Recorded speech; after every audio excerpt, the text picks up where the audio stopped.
এই অর্ডারটা তো ভয়ে আমি নিচ্ছিলামই না। কোনো রকমে এক প্রকার জোর করাতেই তারপরে গিয়ে আমি রাজি হলাম যে কেকটা আমি বানিয়ে দেবো। আসলে কি হয় কি, যখন এমার্জেন্সি কোনো অর্ডার থাকে, হাতে খুবই অল্প সময় থাকে, তখন একটু ভয় লাগে। আর বিশেষ করে ভয় লাগে এই ওয়েদারটাতে। তোমরা তো জানোই যে এই ওয়েদারে যখন তখন এই ঝড় বৃষ্টি মেঘ হতে পারে, যেই কারণে আমরা যেহেতু একটু গ্রাম সাইডে থাকি, তাই কারেন্ট চলে যাওয়াটা কিন্তু 100% শিওর। আর গেলে যাবে, কিন্তু ও আর আসতে চাইবে না।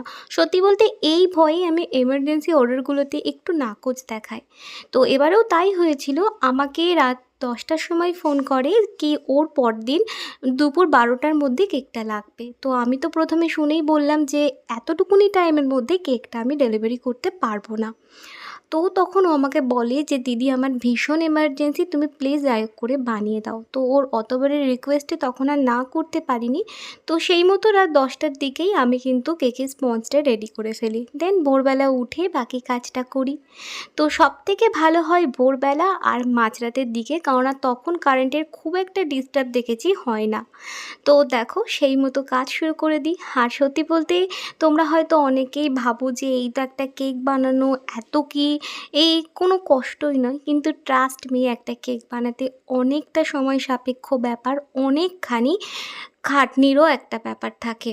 যাই হোক, একটা কেক বানানোর পিছনে কিন্তু নেই করে 4 থেকে 5 ঘন্টা অনায়াসেই চলে যায়। আর তার উপরে যদি কেকটাকে একটু রেস্টে রেখে একটা পারফেক্ট ফিনিশিং দিতে যাই, তাহলে একটা সারা দিনের কিন্তু ঝুঁকি থাকে। তো এই কারণেই আমার সবাইকেই বারবার বলা যে যারা কেক অর্ডার করতে চাইছো, প্লিজ 2-4 দিন আগে অর্ডার করো।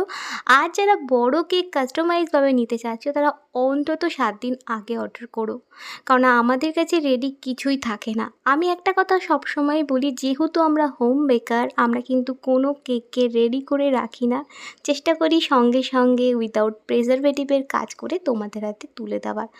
আসলে এখনকার দিনে কিন্তু অনেক কেকের দোকানই তোমরা পাবে, তবুও হোম বেকারদের কাছে মানুষ একটা আশা নিয়েই আসে যে উইদাউট প্রিজারভেটিভের কাজ এখানে হয়। হুম যাই হোক, আমি তো অর্ডারটা নিয়েছিলাম আর সেই মতো কাজও শুরু করে দিয়েছি। ওই আগের দিন রাত্রিবেলা স্পঞ্জটা বানিয়ে রেখে দিয়েছিলাম। তারপরে ভোরবেলা উঠে ক্রাম্প করে রেখে দিলাম। আর এটা ওই 2 ঘন্টা পরে, মানে এটা সকাল 9টার দিকে আমি করে নিচ্ছি এটার ফিনিশিং। কেননা 12টার দিকে কেকটা ডেলিভারি হবে।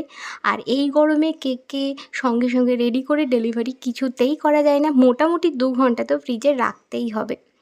তো কেকের ডেকোরেশনও কিছুই বলে দেয়নি, বলে দিয়েছিল আমার পছন্দ মতো কেক যেন আমি বানিয়ে দিই। আর যে কেকটি অর্ডার করেছিল সে হচ্ছে আমারই এক স্টুডেন্ট। তো সেই কারণে ওকে তো আমি না কিছুতেই করতে পারিনি। যাই হোক, কেকটা দেখো, আমি প্রথম নিচের দিকটা একটু স্কাই কালার দিয়ে দিচ্ছি। একটু স্কাই কালারের এফেক্ট রাখতে ইচ্ছে হয়েছিল আমার, তাই করলাম। তো এরপরে একটু হোয়াইট গানাশ দিয়ে ওপর দিয়ে আমি স্প্রেড করে দিচ্ছি। আর হোয়াইট গানাশটা এত ভালো লাগে খেতে, কি বলবো। ও তো আমাকে রিভিউ দিয়েছিল যে দিদি, পরে যখন কেক নেব তুমি কিন্তু আমাকে হোয়াইট গানাশটা অন্তত দিও। যাই হোক, কেকটা দেখো আমি ভীষণই সিম্পলের মধ্যে করারই চেষ্টা করছি। আর গোটা কেকটাই আমি ভেবেছিলাম একটু স্কাই কালার দিয়ে করব। তো সেই মতো কাজ দেখো আমি শুরু করে দিয়েছি। তো এটা একটা 1 ml নজেল দিয়ে কিছু ফ্লাওয়ার করে দিলাম। আর ফ্লাওয়ারগুলোর মাঝে আমি করে নিয়েছিলাম কিছু টপার। তো অনেকেই আমাকে জিজ্ঞাসা করো যে দিদি, তুমি টপারগুলো যেগুলো বানিয়ে রাখো কতদিন ধরে রাখা যায়, সে সংক্রান্ত না হয় আমি একটা লাইভ করব, বা তোমাদের সেই সংক্রান্ত একটা ভিডিও আমি নিয়ে আসবো। যাই হোক, দেখো আমি আর্ধেকটা ক্রিম দিয়ে নিয়েছি। আর এবার এই টপারগুলো উপর দিয়ে বসিয়ে নিলাম। এই তো ছিল আজকের আমার এই 2 পাউন্ড কেকের ডেকোরেশন। কেমন লাগলো আমাকে অবশ্যই জানিও। ভালো লেগে থাকলে অবশ্যই একটা লাইক, কমেন্ট অ্যান্ড শেয়ার করে দিও। আর আবারও বলে রাখছি, যারা কেক নিতে চাইছো অবশ্যই 2-3 দিন আগে থেকে অর্ডার করে দিও। থ্যাংক ইউ ভিডিওটা শেষ অবধি দেখার জন্য। সবাই খুব ভালো থেকো। দেখা হচ্ছে আবারও নেক্সট কোনো একটা ভিডিওতে। ততক্ষণের জন্য টাটা।